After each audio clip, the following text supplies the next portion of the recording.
Mesdames et messieurs, je vous salue. Alors, plusieurs personnes m'interpellent en faisant valoir le propos que le professeur Maurice Kamto a tenu en son temps, disant notamment qu'il était conscient que le boycott de l'élection de 2020 pouvait, n'est-ce pas, affecter la possibilité pour le MRC de présenter un candidat à l'élection présidentielle de 2025. Mais alors, la question que je leur pose, mais considérez que le professeur Kamto l'ait vraiment dit. Alors, depuis quand est-ce que la parole d'un homme politique fait la loi dans un pays? Est-ce que le propos du professeur Maurice Kamto a pour effet d'annuler complètement le code électoral pour ne lui substituer que son propos à lui? Quel est ce super législateur qu'il devient subitement, n'est-ce pas, pour avoir tenu un tel propos?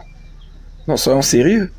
Alors, le débat politique, n'est-ce pas, peut connaître tous les travers, mais à la fin, on doit revenir à la loi, au droit. Et lorsqu'on parle de droit, il s'agit d'invoquer des sources contraignantes, impersonnelles. Et le propos du professeur Kamto ne peut jamais avoir pour effet d'annihiler le code électoral qui fixe les conditions de participation à la présidentielle. Est-ce que le propos du professeur Kamto a pour effet d'annuler la candidature indépendante, par exemple, qui n'a pas besoin de passer par l'implication des partis? Est-ce que le propos du professeur Kamto annule la possibilité, n'est-ce pas, qui a été appliquée en 2018 pour M. Cabral Libi, Akere Mouna et le feu Franklin Afangui, qui sont passés par des partis dont ils n'étaient même pas membres pour se faire investir? Et puis, le professeur Kamto n'est qu'un humain. On peut lui accorder le droit de se tromper.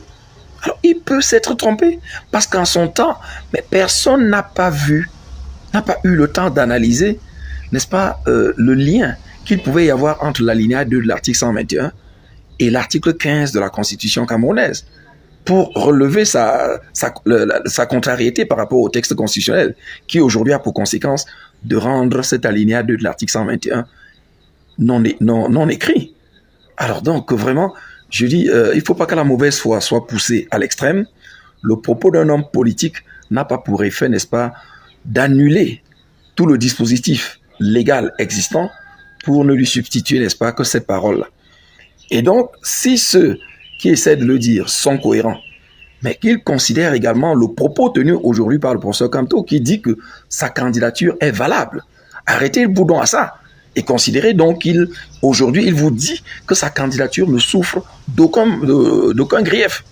Alors, si sa parole a cette autorité-là, mais concédez-lui donc la valeur de ce propos qu'il tient aujourd'hui et qu'il dit donc que sa candidature ne connaîtra aucun problème. C'est un minimum de cohérence, n'est-ce pas, qu'il faut avoir. En tout cas, bonne journée à nous et que Dieu nous garde. H, toi qui regardes, n'oublie pas de liker et de commenter. Vraiment, si tu n'es pas encore abonné, fais-le. Aidez-moi vraiment à travailler davantage. Quand vous likez comme ça, moi je suis content et ça m'aide. Merci pour la marque de confiance.